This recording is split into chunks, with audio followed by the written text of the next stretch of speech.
Hello नमस्कार students, मैं प्रेम प्रकाश, आपका स्वागत है। आज हम पढ़ेंगे प्रश्नावली 10.1। आइए पढ़ते हैं।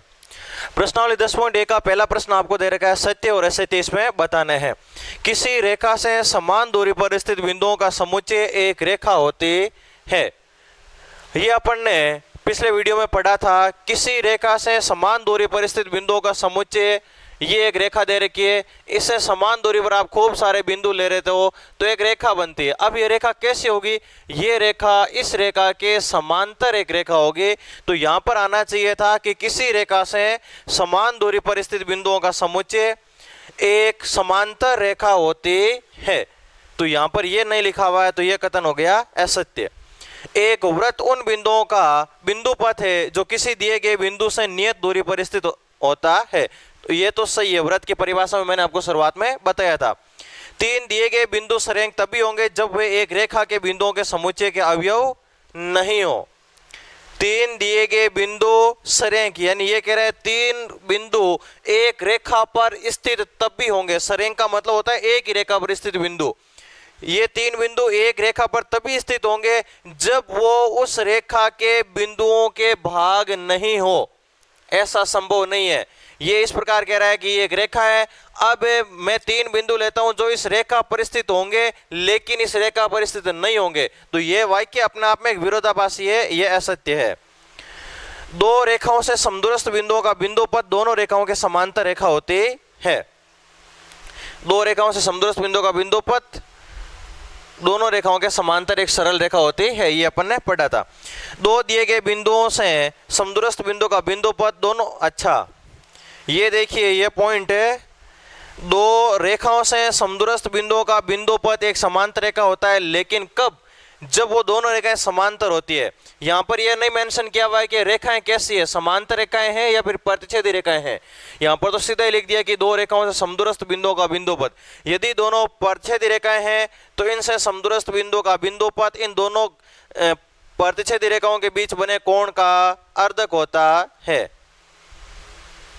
और यदि समांतर रेखा है तो इनसे समदूरस्थ बिंदुओं का बिंदु पथ इन दोनों समांतर रेखाओं के समांतर एक सरल रेखा होती है।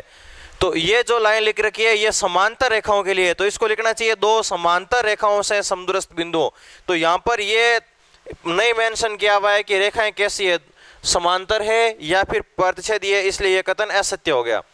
दो दिए गए बिंदुओं से समदूरस्थ बिंदु का बिंदु पथ दोनों बिंदुओं को मिलाने वाली रेखा का लंबवर्धक होता है, ये सही है। बिंदु पथ पर मैंने आपको बताए थे, उसमें ये आया था। अब लेते हैं हम दूसरा प्रश्न।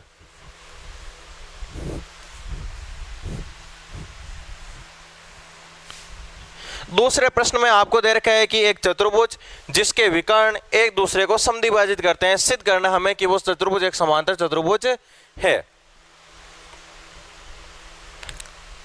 आपको एक चतुर्भुज दे रखा है जिसके विकर्ण एक दूसरे को समद्विभाजित करते हैं। इसका नाम मैंने ए दे दिया, इसका नाम बी, सी और डी। आपको दे रखा है कि इसके विकर्ण एक दूसरे को समद्विभाजित करते हैं। ये भाग और ये भाग बराबर, इधर इस विकर्ण के जो दो भाग हो रहे हैं ये दोनों भाग आपस में बराबर। तो इस क्वेश्चन में आपको दे रखा है AO बराबर OC व BO बराबर OD, और हमें सिद्ध करना है कि ABCD एक समांतर चतुर्भुज है। ABCD एक समांतर चतुर्भुज है। चलिए इसको सरल करते हैं। यहाँ पर देखिए ये एक त्रिभुज और ये एक त्रिभुज, दो त्रिभुज लेते हैं। ये हो गए शीर्षाभिमुख कोण, और आपको पता ही होंगे शीर्षाभिमुख कोण आपस में बराबर होते हैं। ये भाग और ये भाग बराबर, इधर ये भाग और ये भाग बराबर। तो इस त्रिभुज में देखो भुजा बीच का कोण और फिर भुजा, भुजा बीच का कोण और ये फिर भुजा, यानी SAS नियम से दोनों त्रिभुज हो जाएंगे सर्वांग सम। अब त्रिभुज एक तो ले लेते हम AOB और दूसरा त्रिभुज ले लेते हम COD। इन दोनों त्रिभुजों में देखिए AO के बराबर आपको दे रखा है, AO के बराबर है OC, ये जानकारी आपको दे रखी है। और उसके बाद में BO के बराबर OD, ये भी आपको दिया हुआ है। और उसके बाद में कोण एक बराबर कोण दो, ये हैं शीर्षाभिमुख कोण। शीर्षाभिमुख कोण। दो प्रतिच्छेदी रेखाओं के परछेद बिंदु पर बने आमने सामने के कोण आपस में बराबर होते हैं, ऐसे कोण कहलाते हैं शीर्षाभिमुख कोण। इसलिए त्रिभुज ए ओ बी सर्वांगसम होगा। त्रिभुज किसके, देखो ए ओ किसके है, ए ओ बी, ए ओ बराबर है सी ओ के, तो हो जाएगा सी ओ डी, सी ओ डी। वापिस मिलान कर सकते हो आप, ए ओ के बराबर ओ सी रहना चाहिए, उसके बाद में बी ओ के बराबर ओ डी रहना चाहिए, और कोण एक बराबर कोण दो, यानी दोनों तरफ का ओ आपस में बराबर रहना चाहिए। नियम लग जाएगा इसके लिए एस ए एस नियम।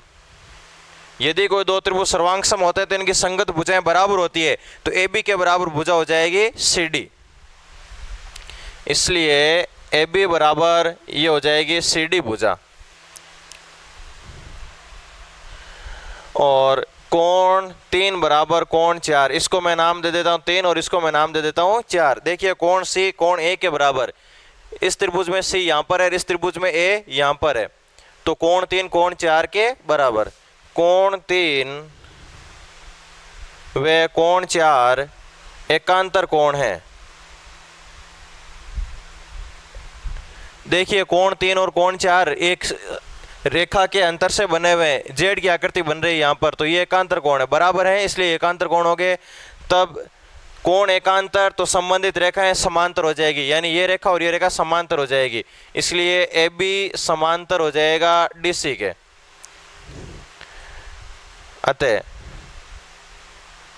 ए बी बराबर है डी सी के और ए बी समांतर है डी सी के।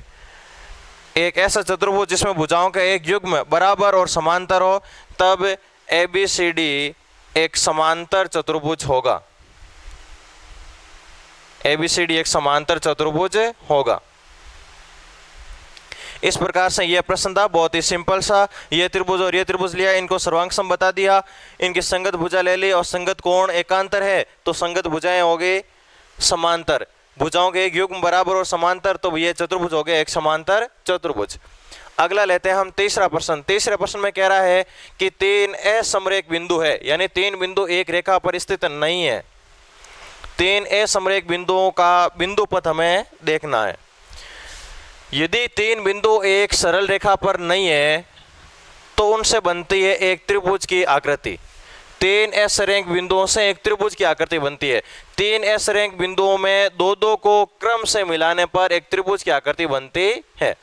अब हमें देखना है इनका बिंदु पथ।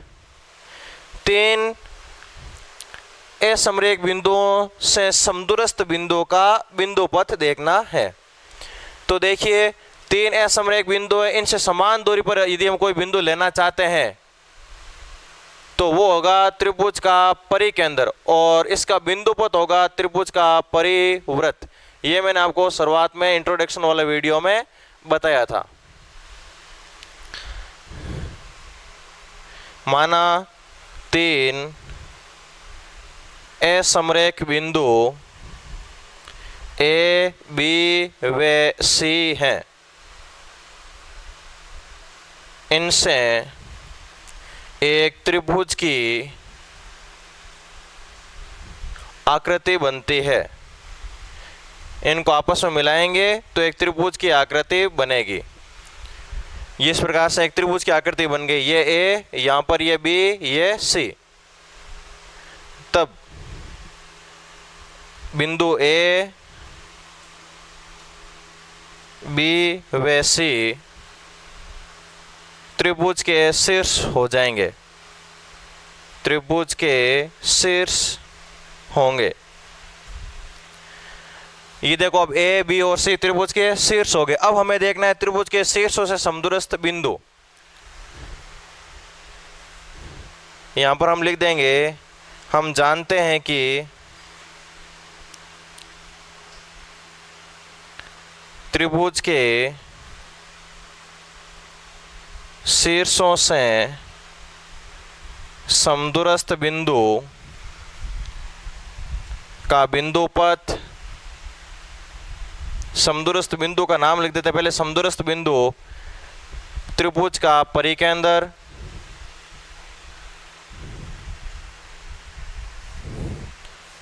व इसका बिंदुपथ एक परिवृत्त होता है।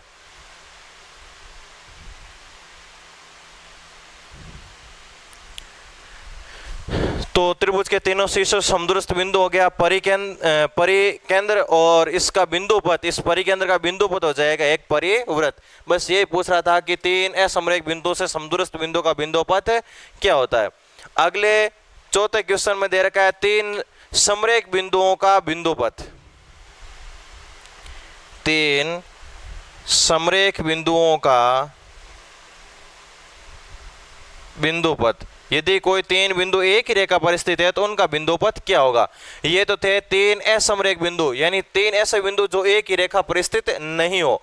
तो एक ही रेखा पर स्थित नहीं होते हैं तो त्रिभुज की आकृति बनती है। और जब वो तीनों बिंदु एक ही रेखा पर स्थित होते हैं, यहाँ पर ए, ये यहाँ पर बी और यहाँ पर है सी, जब तीन बिंदु एक ही रेखा पर स्थित होते हैं तो यहाँ पर देखिए इन दो बिंदुओं से समदूरस्थ बिंदु मैंने ले लिया P, और P का बिंदुपथ क्या होगा, AB का लंबवर्धक। ठीक इसी प्रकार B और C बिंदुओं से समदूरस्थ बिंदु मैंने ले लिया Q, और इसका बिंदुपथ हो जाएगा BC का लंबवर्धक। और ठीक इसी प्रकार में A और C बिंदुओं से समदूरस्थ बिंदु मैंने ले लिया R, और R का बिंदुपथ होगा SC का लंबसम भाजक। ये अपन ने बिंदुपथ वाले प्रमेय में पढ़ा था। हमने पढ़ा था कि यदि दो बिंदु समतल में दे रखे हैं तो उनसे समदूरस्थ बिंदु का बिंदुपथ इन दोनों बिंदुओं को मिलाने वाले रेखाखंड का लंबवर्धक होता है। तो यहाँ पर देखो तीनों का ही बिंदुपथ अलग अलग आ रहा है। AB का बिंदुपथ ये यहाँ पर है, SC का बिंदुपथ ये यहाँ पर है, और BC का बिंदुपथ ये यहाँ पर है। तीनों ही बिंदु अलग अलग हैं, एक जगह स्थित नहीं है, उभयनिष्ठ नहीं है। जबकि इसमें क्या था, इसमें यदि हम A और B का बिंदुपथ ले रहे हैं तो ये और ये बराबर, फिर B और C का बिंदुपथ ले रहे हैं तो ये और ये बराबर, और A और C का बिंदुपथ ले रहे हैं तो ये और ये बराबर। और ये आपस में जाकर कहाँ मिल रहे थे, ये आपस में जाकर मिल रहे थे बिंदु O पर। तो यहाँ पर तो एक उभयनिष्ठ बिंदु था। अपने यहाँ पर देखो तीनों ही बिंदु अलग अलग हो गए, P, R और Q, इनमें कोई उभयनिष्ठ नहीं है। यहाँ पर एक उभयनिष्ठ बिंदु है यार, यहाँ पर देखो समतल में एक निश्चित बिंदु से समान दूरी पर अपन ने तीन बिंदु ले लिए। एक तो लिया अपन ने A, एक लिया अपन ने C, और एक ले लिया अपन ने B। मैंने आपको वृत्त की परिभाषा में पढ़ाया था कि समतल में एक बिंदु से निश्चित दूरी पर ये तीनों ही दूरियां बराबर है। देखो इन दो बिंदुओं से समदूरस्थ बिंदु O, इन दो से समदूरस्थ बिंदु O, और इन दो से समदूरस्थ बिंदु है O। तो ये तीनों ही दूरियां बराबर है, तो ये हो जाएगी वृत्त की त्रिज्या। समतल में किसी एक बिंदु से निश्चित दूरी पर स्थित बिंदुओं का समुच्चय एक वृत्त कहलाता है। तो यहाँ पर एक वृत्त बनता किसके चारों ओर, त्रिभुज के चारों ओर। तो यहाँ पर जो वृत्त बना है इसको हम कहेंगे त्रिभुज का परिवृत्त। यहाँ पर एक उभयनिष्ठ बिंदु था, यहाँ पर कोई उभयनिष्ठ बिंदु नहीं है। P अलग है, R अलग है और Q अलग है। बस आपको यहाँ पर लैंग्वेज लिखनी है जो अभी मैंने बोली है। आपको क्या लिखना है, बिंदुपथ प्रमेय से हम जानते हैं कि AB से बिंदु A और B से समदूरस्थ बिंदु P का बिंदुपथ AB का लंबवर्धक होगा, B और C से समदूरस्थ बिंदु Q का बिंदुपथ BC का लंबवर्धक होगा, और A और C से समदूरस्थ बिंदु R का बिंदुपथ SC का समदूरस्थ होगा। SC का लंब समद्विभाजक होगा। AB का लंब समद्विभाजक, BC का लंब समद्विभाजक और SC का लंब समद्विभाजक। फिर लिख देना यहाँ पर बिंदु P, R तथा Q अलग अलग जगह पर स्थित है, अर्थात उभयनिष्ठ नहीं है, तो इनका कोई एक उभयनिष्ठ बिंदुपथ प्राप्त नहीं किया जा सकता। यहाँ पर तो एक उभयनिष्ठ बिंदु आ गया था, यहाँ पर अलग अलग है, तो इनका एक साथ बिंदुपथ ज्ञात नहीं किया जा सकता। यहाँ पर दो दो बिंदुओं का अलग अलग बिंदुपथ हम ज्ञात कर सकते हैं। A और B का ज्ञात कर सकते हैं, B और C का, और A और C का बिंदुपथ ज्ञात कर सकते हैं, जबकि A, B और C तीनों का एक साथ बिंदुपथ ज्ञात नहीं कर सकते। अगला लेते हैं हम पांचवा प्रश्न। पांचवें में यह कह रहा है बिंदु A और B से होकर जाने वाले वृत्तों के केंद्रों का बिंदुपथ क्या होगा। क्वेश्चन में लिख देता हूं, बिंदुओं A और B से होकर जाने वाले वृत्तों के केंद्रों का बिंदु पथ। ये देखिए ये एक व्रत है और ये ले लिया मैंने एक और व्रत, दो व्रत ले लिए मैंने। दोनों व्रत देखो, यहाँ वाला बिंदु को नाम मैंने ए दे दिया, यहाँ वाले बिंदु को मैंने नाम बी दे दिया। दोनों व्रत इन दो बिंदुओं से होकर गुजर रहे हैं, दोनों व्रत इन दो बिंदुओं पर एक दूसरे को परछेद कर रहे हैं। इस बिंदु के केंद्र को मैंने पी नाम दे दिया, इस व्रत के केंद्र को मैंने क्यू नाम दे दिया।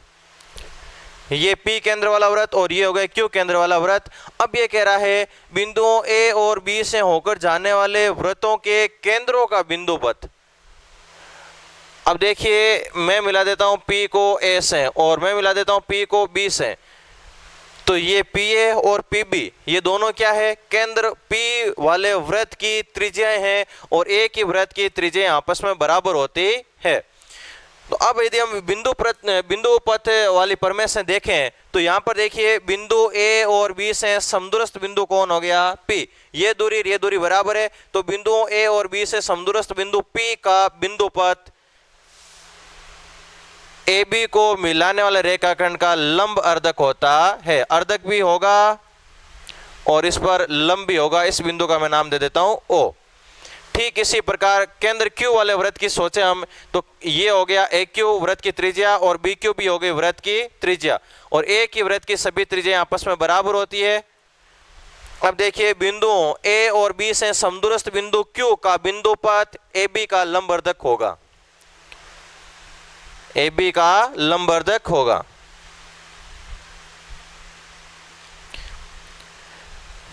तो यहां पर एक सरल रेखा बन गई PQ। अब PQ क्या करता है, AB को लंब समद्विभाजित करता है। यही पूछ रहा था, बिंदुओं A और B से होकर जाने वाले वृत्तों के केंद्रों का बिंदु पथ क्या होगा। A और B से होकर जाने वाले वृत्तों के केंद्रों का बिंदु पथ AB का लंबवर्धक होगा। जैसा मैंने बोला है ठीक वैसा ही अभी आपको यहां पर लिखना है। मैं लिख देता हूं केंद्र O वाले वृत्त में, केंद्र O वाले वृत्त में देखिए AP बराबर होगा BP। क्यों, क्योंकि ये है A की वृत्त की त्रिज्याएं, A की वृत्त की त्रिज्याएं और A की वृत्त की सभी त्रिज्याएं आपस में बराबर होती है। अब बिंदु पथ प्रमेय से, बिंदु पथ प्रमेय से, बिंदु पथ प्रमेय कहती है कि बिंदुओं A और B से समदूरस्थ बिंदु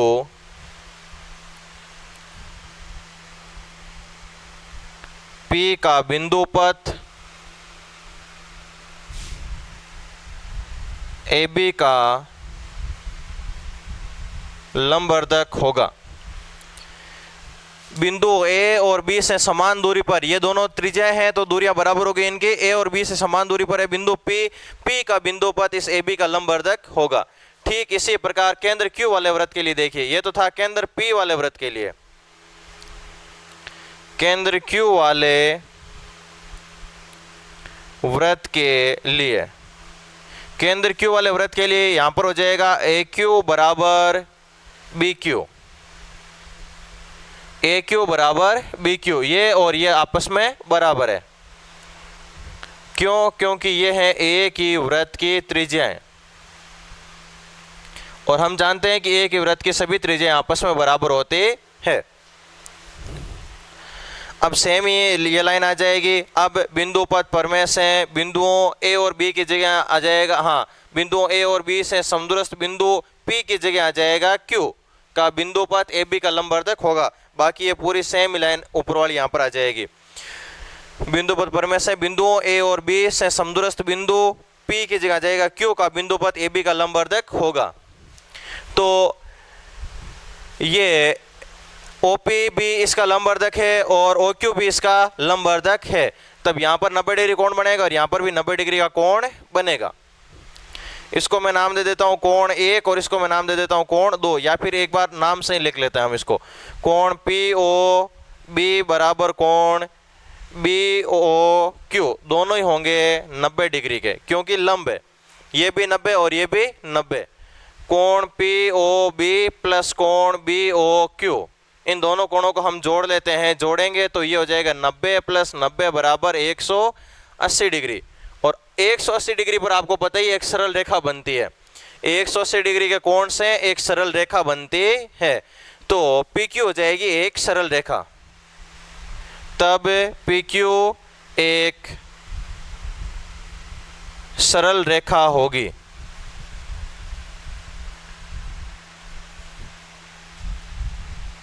जो कि रेखाखंड AB का लंबवर्धक है। ये PQ एक सरल रेखा हो गई जो AB को क्या करती है, लंब समद्विभाजित करती है। यहां पर भी देख लो, इसमें भी और इसमें भी। तो बिंदुओं A और B से होकर जाने वाले वृत्तों के केंद्रों का बिंदु पथ AB का लंबवर्धक होता है। ये लास्ट में एक लाइन और आ जाएगी। अब लेते हैं हम अगला 6वां क्वेश्चन।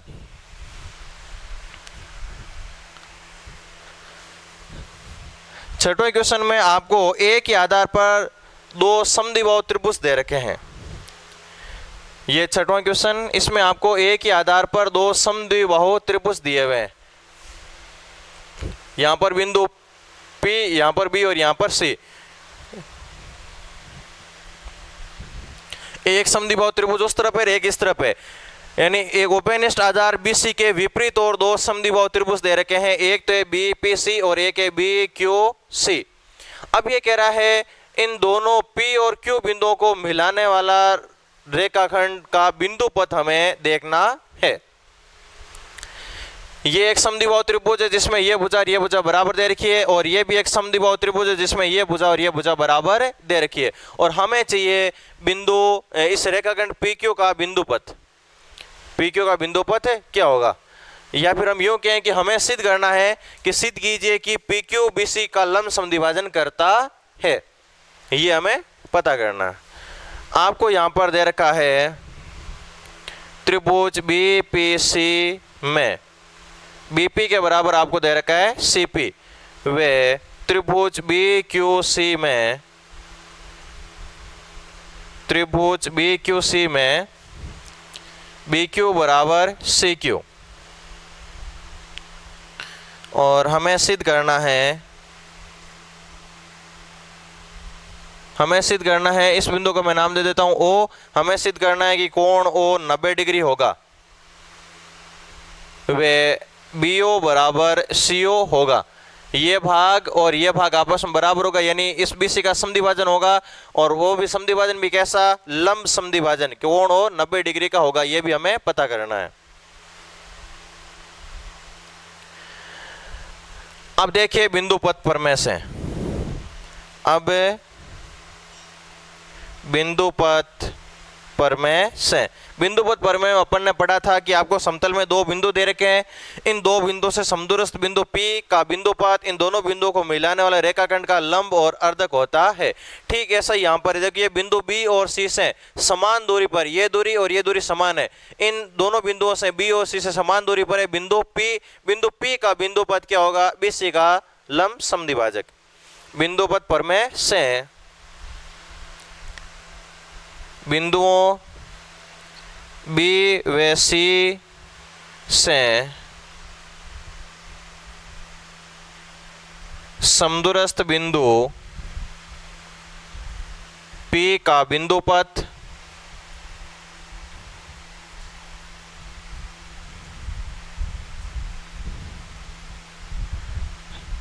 रेखाखंड BC का लंब समद्विभाजक होगा।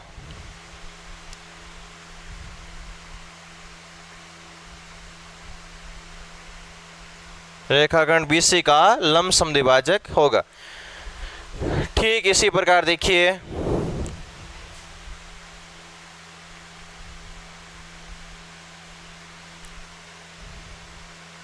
वापिस ये लाना जाएगी बिंदुओं B व C से समदूरस्थ बिंदु Q। पहले अपन ने B और C से समदूरस्थ बिंदु P ले लिया, अब ले रहे हैं हम B और C से समदूरस्थ बिंदु Q का बिंदु पथ रेखाखंड AB का लंब समद्विभाजक होगा। ये सेम ही दोनों लाइनें आ जाएगी।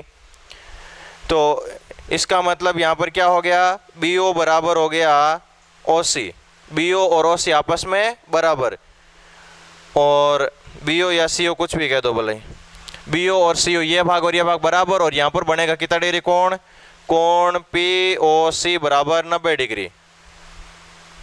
और ठीक ऐसा यहाँ पर हो जाएगा, BO बराबर CO व कोण COQ बराबर 90 डिग्री। यहाँ पर भी लंब और यहाँ पर भी लंब बनेगा, जैसा पिछला क्वेश्चन किया ना, ठीक वैसे ही है। कोण POC प्लस कोण COQ बराबर 90 प्लस 90 बराबर 180 डिग्री।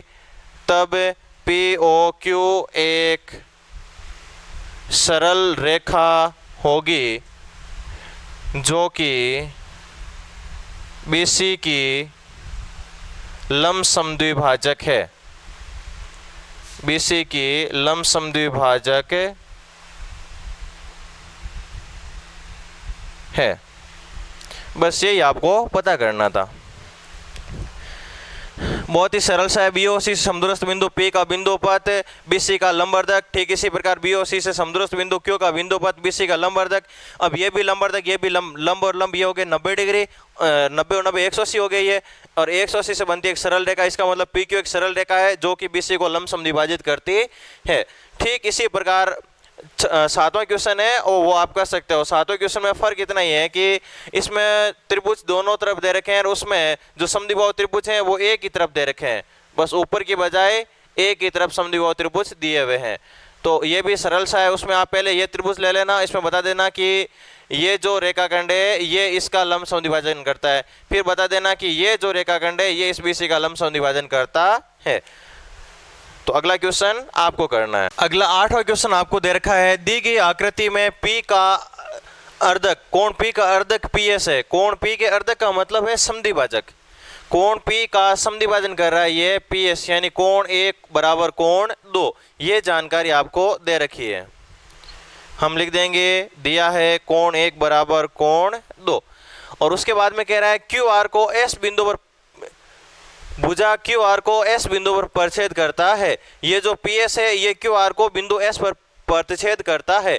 SN लंब PQ और SM लंब PR, एक तो SN लंब दे रखा है, एक SM लंब दिया हुआ है। आपको दे रखा है एक तो SN लंब PQ व एक आपको दे रखा है SM लंब PR। आपको दो लंब दे रखे हैं, आपको सिद्ध करना है SN बराबर SN होगा। वेल ये काफ़ी सिंपल सा क्वेश्चन है, इसमें हमने पढ़े थे,